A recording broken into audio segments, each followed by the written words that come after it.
presentation is important because we talk about what we call our commission gap strategy. It's basically how the buyer agent will be compensated should the seller slash builder does not want to pay the buyer agent's commission.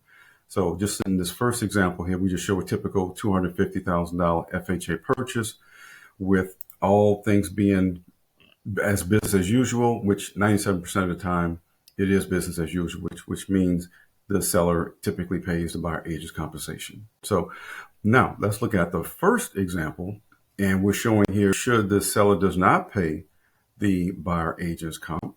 Well, first strategy here is to basically increase the sales price by 3%, which is typically the buyer agent's commission by 3%. So that raises, in this example, and this is for illustrative purposes only, so that raises our sales price to from $250,000 to $257,500.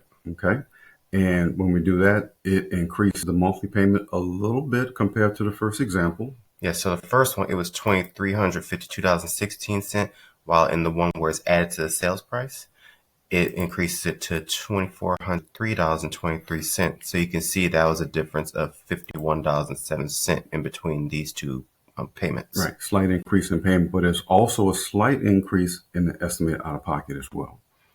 Yes, and it's about like $300. As for the first one, it was $24,110, and the second one is $24,445. All right, so this is the first example of how the buyer agent is compensated.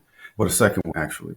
The third option is, well, this is not the most common one because this just requires that the buyer pays the buyer agent compensation, basically cash or part of the closing costs. So in this example, we just simply bring the sales price back down to $250K and move the 3%, which is $7,500, over to the closing costs. So the payment goes back to the original payment from the first example, but the difference is the out-of-pocket increases.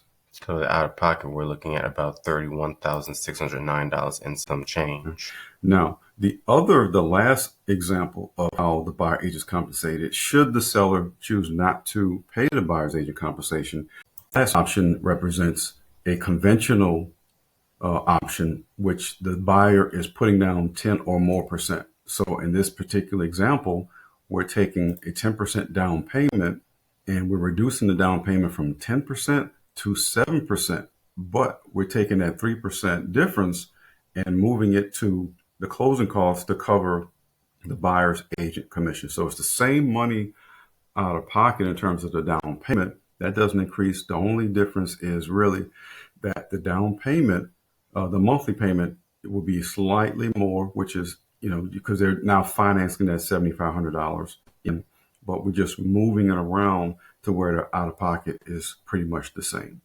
So should you have any additional questions, please feel free to reach out. Thank you.